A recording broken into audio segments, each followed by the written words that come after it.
Muliani felt increasingly fond of the presence of two large mango trees belonging to the front house, which every time she came to her friend's house seemed always quiet like an empty house. The presence of the two large mango trees not only cooled the house occupied by Henny, which had no trees and no flowers, but also because it was a source of guaranteed fresh air supply for those living around it. Of course, also for the homeowner. The house is an empty house that very well maintained. The parents I saw once looked like they weren't the owners of the house. Maybe the housekeeper. Both of them work to maintain the house. If Rainy Ida lived here, I could take care of the front garden of the housing complex, Henny said, because everyone is too busy to have time to find a new person in charge of the garden. Hmmm. It would be a shame if it wasn't maintained. Suddenly an idea crossed her mind that was very capable of creating extraordinary discomfort in Muliani. Ask for leniency from her boss Henny. Muliani exhaled very hard, expelling all the discomfort that was growing stronger within her. Even though we've been given a discount, a year is fast. Just paid for this year, still looking for next year, still looking for other needs. Suddenly it's been a year, it's time to pay again. Can I afford it? But Rainy and Ida can get a house, not just a place to live. Rainy Ida can paint beautiful colors with Henny in this house. Give this house cheerful energy. After all that happened, Muliani understands Rainy and Ida's character. That understanding leads Muliani to a possibility that they will also ask for similar requests that Saiful and his other juniors have conveyed. Just like Saiful at the beginning of college, he insisted on working part-time, so that my burden would be lighter, he said. Rainy Ida might be the same later. If Rainy and Ida end up living at Henny's place,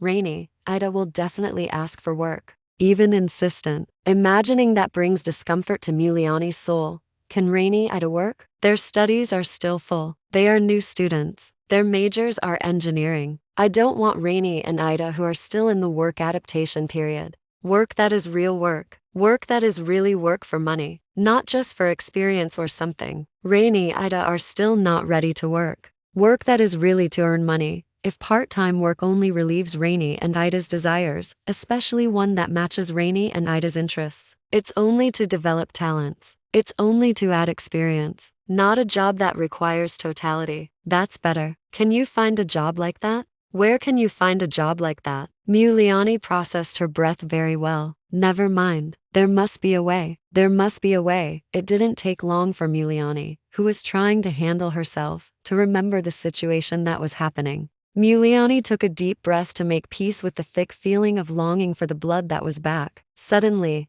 a scent that Muliani didn't recognize passed by again. Muliani's attention was diverted. What is this smell? What is this scent? I like it. I can't remember what this smell is. This scent comes and goes on its own. Muliani understood her condition of not being able to remember the pleasant aroma that Muliani loved so much. The aroma that once came to Muliani at will. The aroma. Inhaling the aroma made Muliani's body sag, no longer standing straight and stiff with an incredibly high tension that was ready to sting to death. What will you talk about with Rainy and Ida? Has Henny said anything? What will Rainy's response be to Ida? Finally, Muliani was standing in front of Henny's house. It was as if Muliani had arrived in a dark cave that had the power to suck happiness. Muliani's happiness was gone, still lost. Increasingly lost, as if swallowed by the earth. However, Muliani was very grateful that she had time to calm herself down. She had the opportunity to unravel her feelings and thoughts, and no longer miss the fishy smell of blood. Muliani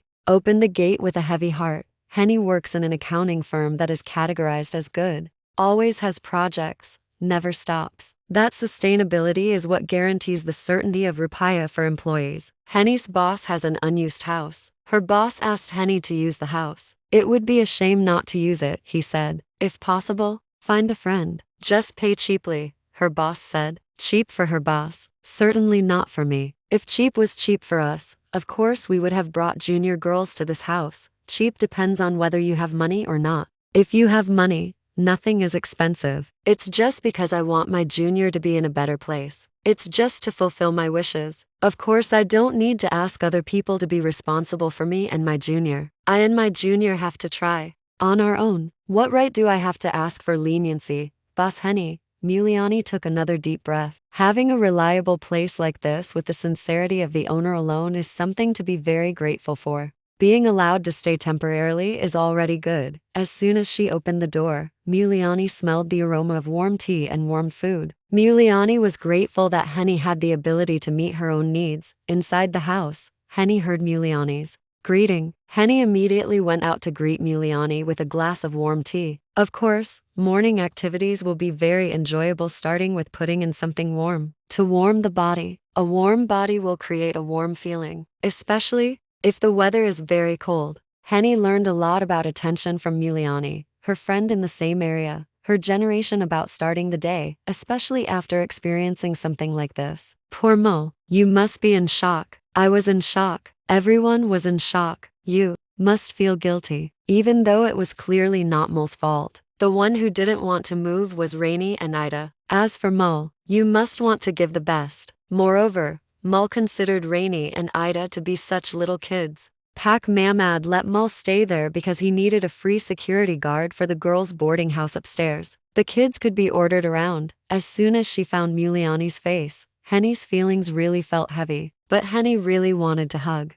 Muliani tightly with all the love that Henny had. Poor Mo. Finally, Henny embraced Muliani, who had a shabby, weak, and chaotic face with all her feelings. Muliani, whom he had loved so much since the first time he met her as new students. Mo will definitely be destroyed, but Mo will not let it break into pieces. Mo will definitely hold it together tightly. Mo will definitely look forward soon. That's why all that's left, all that can still be seen, is his slow breath. Henny really enjoyed the physical touch she gave Muliani. Henny really liked Muliani, who always responded silently by giving her what she wanted. Henny's awareness made Henny feel even more heartbroken, feeling the depth of Muliani's chaotic feelings that Muliani swallowed alone, leaving too little for Henny. Poor Mo. Mo with the depth of her responsibility. Henny rushed to ask Muliani to enjoy the warm tea that she had prepared. And where's Rainy, Ida? Muliani asked before starting to enjoy a sip of her tea. Henny stared with all her feelings at the face without happiness of Muliani,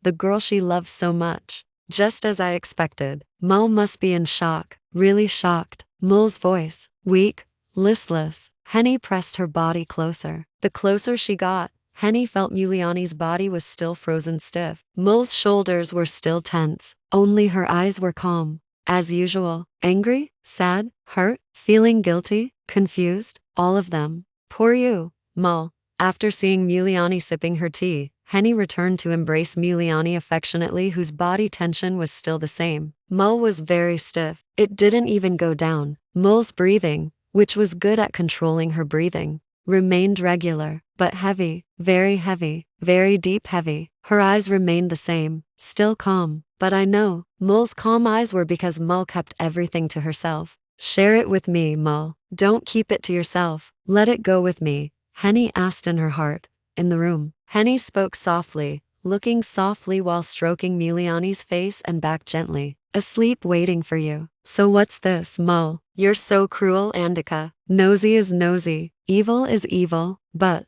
this is outrageous. Evil that really hurts. Henny shouted angrily. Muliani took a deep breath. Hearing all of Henny's sentences, Muliani knew that she herself clearly said that Andika was evil. An evil accusation that Muliani could not avoid. Henny deeply regretted her angry scream that made Muliani's calm face and eyes instantly disappear. Mo's face without happiness that I had never seen before shocked Henny. Mo's eyes were not like the ones I usually knew. Even compared to when we first met, it was very different. When we first met, it was just plain, ordinary, but it didn't cover up Mo's high spirit for life. It didn't look unhappy like now. Henny tried to understand the changes that had occurred in Muliani, who was trying to re-regulate the itchy sensation that suddenly returned to controlling her body.